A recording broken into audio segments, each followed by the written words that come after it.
اب رمضان کا مہینہ خیر سے شروع ہونے والا ہے، فخر سے بتاتے ہیں میں نے 10 قرآن اس رمضان ختم کیے، میں نے 5 قرآن ختم کیے، میں نے 3 قرآن اس رمضان ختم کیے۔ کیا قرآن صرف ان ختموں کے لیے؟ یہ کام تو پھر اللہ کے نبی نے کنڈیم کیا ہے کہ اگر آپ سمجھ رہے نہیں ہیں اور آپ صرف پڑھتے جا رہے ہیں تو پھر یہود نصارہ بھی یہ کام کرتے تھے، اور یہی وہ قیامت کی علامت ہے جو اللہ کے نبی علیہ السلام نے فرمایا اس حدیث کے اندر۔ نو ڈاؤٹ قرآن پڑھنے کا ثواب ہے، ضرور تلاوت کریں، لیکن میری ایک ریکویسٹ ہے کہ اس رمضان آپ قرآن عانف بن قیس رضی اللہ عنہ کی طرح پڑھیں۔ یہ عانف بن قیس کون تھے؟ انتہائی خوبصورت واقعہ ہے، تفسیر کتابوں میں آتا ہے۔ عانف بن قیس رضی اللہ عنہ کے بارے میں آتا ہے کہ صحابی تھے، ایک روز بیٹھ گئے قرآن مجید کی تلاوت کر رہے ہیں، تلاوت کرتے کرتے یہ آیت ان کے سامنے آئی کہ لقد انزلنا الیکم کتابا فی ذکرکم افلا تعقلون، بے شک ہم نے تمہاری طرف ایک کتاب نازل کی ہے، اس میں تمہارا ذکر ہے، فی ذکرکم۔ عانف حیران پریشان، فی ذکرکم، میرا ذکر ہے قرآن میں، میرا ذکر ہے۔ اب یہاں تک بات ختم نہیں ہوئی، افلا تعقلون، اللہ تعالیٰ آگے فرماتے ہیں کیا تم عقل استعمال نہیں کرتے، سوچتے نہیں ہو، غور نہیں کرتے، تمہارا ذکر ہے قرآن میں۔ عانف کہنے لگے کانا جالسا ویقرأ مصحف، وہ بیٹھ گئے، انہوں نے کہا آج تو اٹھنا نہیں ہے میں نے قرآن کی تلاوت سے جب تک مجھے وہ آیت نہ مل جائے جہاں میرا جس میں ذکر ہو۔ آپ سوچیں یہ صحابہ کی اپروچ تھی اور یہ وہ عانف بن قیس کی اپروچ تھی۔ اب وہ بیٹھ گئے مصحف لے کر، قرآن مجید لے کر، اب رینڈم مختلف آیات دیکھ رہے ہیں کہ میرا ذکر کا ہے، میرا ذکر کا ہے،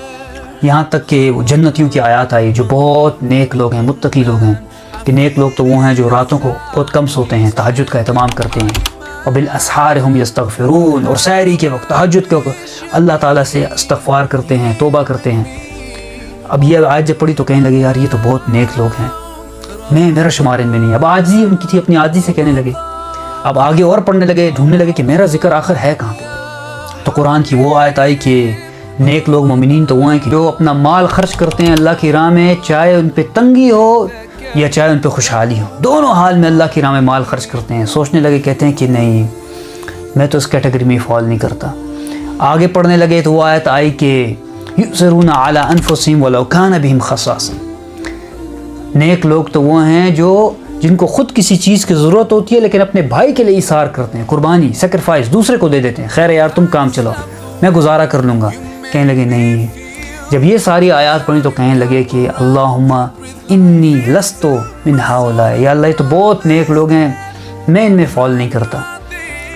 اب مزید اور آیات ٹٹولنے لگے کہ میرا آخر ذکر کہاں پر۔ اب وہ جہنمیوں کی آیت آ گئی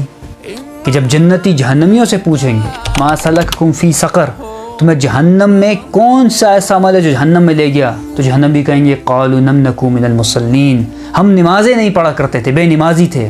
ہم مسکینوں کو کھانا نہیں کھلایا کرتے تھے۔ اب یہ جب آیت پڑھی تو ایک دم اللہ کی پناہ مانگی، کہا یا اللہ تیرا شکر ہے کہ بس کم نمازیں میں پڑھتا ہوں، مسکینوں کو جو بھی ہو کچھ کھلا پلا بھی دیتا ہوں، شکر ہے شرک نہیں کرتا۔ اب بڑے پریشان ہوئے، اللہ سے دعا کرنے لگے یا اللہ مجھے وہ آیات دکھا جس میں میرا ذکر ہے۔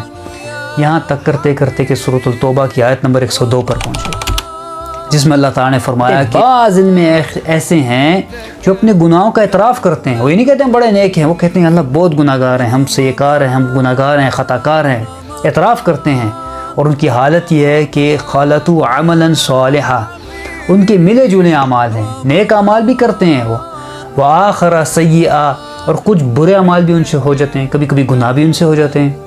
لیکن حال یہ ہے کہ اصل اللہ ان یتوب علیہم، قریب ہے کہ اللہ ان کو معاف کر دے گا، ان کو توبہ کی توفیق دے دے گا، ان اللہ غفور رحیم، بے شک اللہ تعالیٰ بخشنے والا رحم کرنے والا ہے۔ جب اس آیت پر پہنچے تو فوراً عانف کہنے لگے کہ انا من ہؤلاء، یا اللہ یہ میں ان لوگوں میں فال کرتا ہوں، یہ ہے میرا ذکر۔ سبحان اللہ، آپ دیکھیں یہ اپروچ ہے صحابہ اکرام کی، اور میرے خیال میں انشاءاللہ ہم میں میجورٹی ایسے ہی لوگ ہوں گے جو شاید بہت نیک بھی نہ ہوں، بہت گناہ گار بھی نہ ہوں، درمیان میں فال کرتے ہوں، اور یہ اس اپروچ کو آپ اس رمضان اختیار کریں۔ اس رمضان ایک تو آپ مکمل قرآن مجید جس طرح تلاوت کر کر ختم کرتے ہیں، تلاوت کر کر بھی ختم کریں، اور دوسرا کام یہ کریں کہ آپ مکمل قرآن کو ترجمے اور مختصر تفسیر کے ساتھ بھی پڑھیں، تاکہ آپ کو سمجھ بھی آئے کہ قرآن مجید کیا کہہ رہا ہے۔